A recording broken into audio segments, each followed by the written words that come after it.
Hello and welcome to the Grove. Today we'll be looking at Jinx, the loose cannon. A manic and impulsive criminal from Zaun, Jinx lives to wreak havoc without care for the consequences.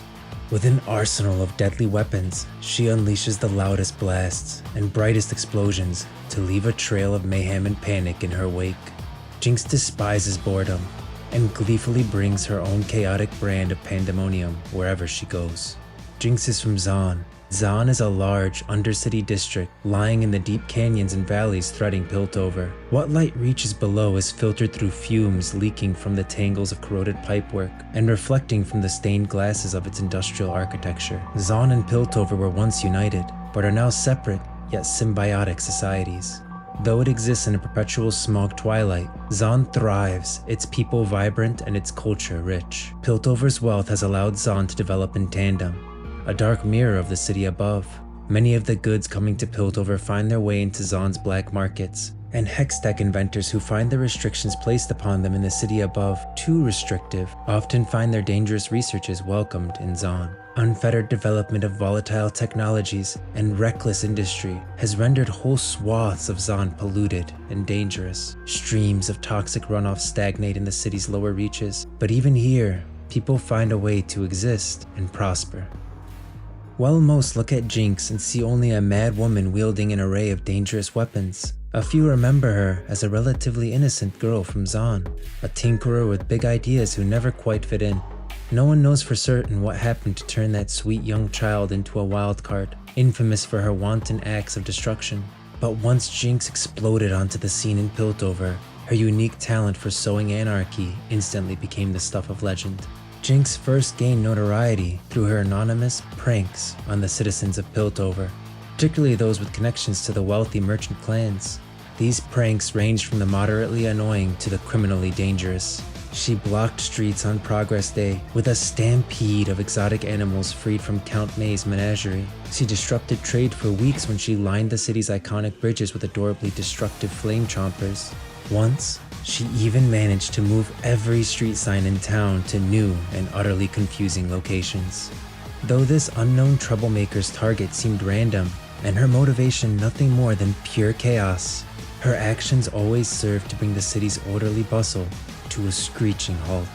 Naturally, the wardens attributed some of her crimes to chempunk gangs from the Undercity. Having others get credit for her manic schemes didn't sit well with Jinx, and so she made sure to make her presence known at every future crime scene. Rumors soon circulated of the mysterious, blue-haired Zaunite girl carrying chemtech explosives, a shark-mouthed rocket launcher, and a repeater gun. Still, the authorities dismissed these reports as preposterous. After all, how could a lowly street punk possibly obtain such lethal ordnance? Jinx's bombastic spree seemed endless, with the warden's attempts to catch the culprit thwarted at every turn. She began tagging her works of destruction with vivid graffiti and other taunting messages directed at the city's sheriff's newest ally in the fight against crime, Enforcer Vi. Jinx's reputation grew, leaving the people of Zaun divided as to whether she was a hero for sticking it to the arrogant Pilties, or a dangerous lunatic for escalating existing tension between their two cities. After months of ever-increasing carnage, Jinx unveiled her biggest plan yet. In her trademark electric pink, Jinx dubbed the walls of the Ecliptic Vaults, one of Piltover's most secure treasuries, with a very unflattering caricature of Enforcer Vi, and the details of her own intention to rob the stores within. An uneasy sense of anticipation settled on Piltover and Zaun leading up to the promised date of the heist. Many doubted even Jinx would have the guts to show up and risk almost certain capture. When the day arrived, Vi, Sheriff Caitlin, and the wardens prepared a trap for Jinx just outside the treasury. But Jinx had already smuggled herself inside by way of an oversized coin crate that had been delivered days before. When Vi heard pandemonium erupt from inside the structure, she knew the wardens had been outclassed once again.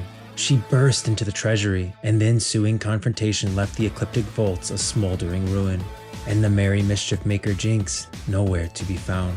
Jinx remains at large to this day, and is a constant thorn in Piltover's side.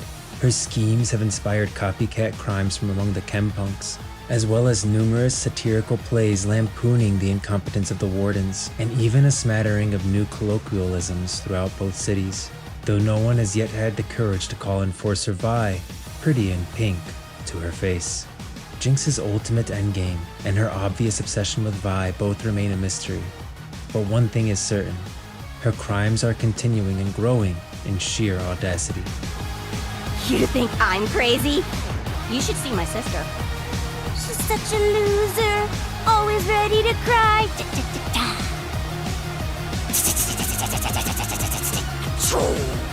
Everybody panic!